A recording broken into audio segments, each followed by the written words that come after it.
સૌને મારા નમસ્કાર. મારી યુટ્યુબ ચેનલમાં આપ સૌનું હાર્દિક સ્વાગત છે. આજે આપણે ગુજરાતી વ્યાકરણમાં વાક્યના પ્રકાર શીખીશું. શબ્દોને યોગ્ય રીતે જોડવાથી વાક્ય બને છે. હવે આ વાક્ય જુઓ. આજે શનિવાર છે. આજે શનિવાર છે. આજે શનિવાર છે. આ ત્રણેય વાક્યોમાં ઉચ્ચારની રીતે સમાન શબ્દો છે ને? પણ જુઓ, ત્રણેય વાક્યોના અર્થ અલગ છે. પહેલું વાક્ય વિધાન રજૂ કરે છે અને માહિતી આપે છે. બીજું વાક્ય માહિતી પૂછે છે એટલે કે જવાબ માંગે છે. ત્રીજા વાક્યમાં શનિવાર છે એમ હોવાથી આશ્ચર્યનો ભાવ દર્શાવે છે. તો ચાલો મિત્રો, આજે આપણે અર્થની દ્રષ્ટિએ વાક્યના પ્રકાર જોઈએ. વિધાન વાક્ય. માહિતી આપનાર વાક્ય તે વિધાન વાક્ય. તેને સાદું વાક્ય કે વિધિ વાક્ય પણ કહેવાય છે. જો તે નકાર દર્શાવતું હોય તો તેને નકારવાચક કે નિષેધવાચક કહેવાય છે. તેના છેડે પૂર્ણ વિરામ મુકાય છે. તેના ઉદાહરણ જોઈએ. તમારા અક્ષરો સારા છે.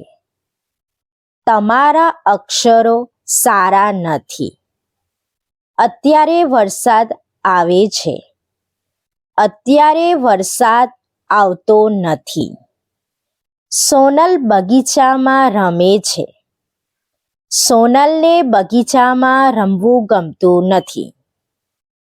આ બધા વાક્યોમાં તમારા અક્ષરો સારા છે, અત્યારે વરસાદ આવે છે, સોનલ બગીચામાં રમે છે, આ ત્રણેય વાક્યો વિધિ વાક્ય છે.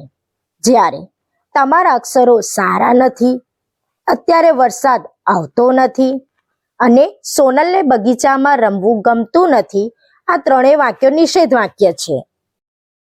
આ ત્રણેય વાક્યોમાં અક્ષરો સારા નથી, વરસાદ આવતો નથી, રમવું ગમતું નથી, ત્રણેયમાં નકારવામાં આવ્યું છે, માટે તે નિષેધ વાક્ય છે. પ્રશ્નાર્થ વાક્ય. માહિતી પૂછનાર વાક્ય તે પ્રશ્નાર્થ વાક્ય. તેના છેડે પ્રશ્નાર્થ ચિહ્ન મુકાય છે. ના ઉદાહરણ જોઈએ. કોના અક્ષર સારા થાય છે? અત્યારે વરસાદ આવી રહ્યો છે. શું આ વખતે શાળામાંથી પાટણનો પ્રવાસ યોજાવાનો છે? મહેશે કેમ ગૃહ કાર્ય નથી કર્યું? આ ચારેય વાક્યોમાં માહિતી પૂછવામાં આવી છે. સાથે સાથે વાક્યના અંતમાં પ્રશ્નાર્થ ચિહ્ન પણ મુકાયેલું છે. ઉદ્ગાર વાક્ય. માહિતી પ્રત્યે આશ્ચર્ય પ્રગટ કરનાર વાક્ય તે ઉદ્ગાર વાક્ય. તેના છેડે ઉદ્ગાર ચિહ્ન મુકાય છે. તેના ઉદાહરણ જોઈએ. તમારા અક્ષરો બહુ જ સુંદર છે. અત્યારે વરસાદ આવી રહ્યો છે. વાહ, કેટલું રમણીય સ્થળ છે. છઠ, મારે એ વાત નથી સાંભળવી. આ ચારેય વાક્યોમાં આશ્ચર્ય પ્રગટ થાય છે. સાથે સાથે વાક્યના છેડ એટલે કે અંતમાં ઉદ્ગાર ચિહ્ન મૂકેલું છે, માટે આ ચારેય વાક્યો ઉદ્ગાર વાક્ય કહેવાશે. નિર્દેશાર્થક વાક્ય. વાક્યમાં કોઈ નામ અંગે ક્રિયા, પ્રક્રિયા, સ્થિતિ કે ગુણની માહિતી આપવામાં આવે ત્યારે તેને નિર્દેશાર્થક વાક્ય રચના કહેવાય છે. બોલતી વખતે એમાં ક્રિયાપદ પર સ્વરભાર આવતો નથી. તેના ઉદાહરણ જોઈએ. ગાંધીજી કાયમ સત્ય જ બોલતા હતા. એમનું ઘર સાવ નાનકડું હતું. સમીરભાઈ અત્યારે કસરત કરી રહ્યા છે. ઝાડ પરથી પાંદડું પડ્યું. પહેલા વાક્યમાં ગાંધીજી કાયમ સત્ય બોલતા હતા એટલે ગાંધીજીના ગુણનો ખ્યાલ આપ્યો છે. બીજા વાક્યમાં ઘર સાવ નાનકડું હતું એટલે ઘરની સ્થિતિ બતાવી છે. ત્રીજા વાક્યમાં જે સમીરભાઈ જે કસરત કરી રહ્યા છે, તો સમીરભાઈ કઈ ક્રિયા કરે છે? તો કે કસરત, એટલે કે ક્રિયાનો નિર્દેશ કર્યો છે. અને ચોથા વાક્યમાં પાંદડું ઝાડ પરથી પડ્યું છે એટલે ક્રિયાનો નિર્દેશ કરે છે, માટે આ ચારેય વાક્યો નિર્દેશાર્થક વાક્યો કહેવાશે. આજ્ઞાત વાક્ય. જે વાક્યમાં આજ્ઞા આપવાનું પ્રયોજન કે હેતુ હોય તે વાક્યને આજ્ઞાત વાક્ય રચના કહેવાય છે. અહીં સાંભળનાર પાસે કશુંક કરાવવાનો હેતુ હોય છે. તેના ઉદાહરણ જોઈએ. નૈના, એક ગ્લાસ લીંબુ શરબત બનાવી આપજે. જા, તું બાજુની દુકાનેથી પેન્સિલ લઈ આવ.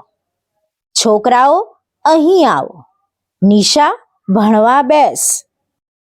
પહેલા વાક્યમાં નૈનાને એક ગ્લાસ લીંબુ શરબત બનાવી આપવાની આજ્ઞા કરવામાં આવી છે.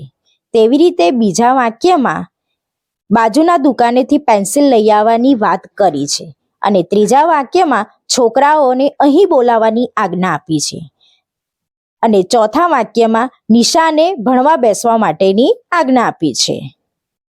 વિધ્યર્થ વાક્ય. જે વાક્યમાં આડકતરી રીતે વિધિ કે સૂચનાનો ઉલ્લેખ હોય તેને વિધ્યર્થ વાક્ય રચના કહેવાય છે.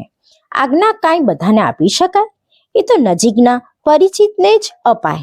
જ્યારે સાંભળનારને આગ્રહ ન કરી શકાય તેમ હોય ત્યારે આ વાક્યમાં સલાહ કે નિયમ બનાવવામાં આવે છે.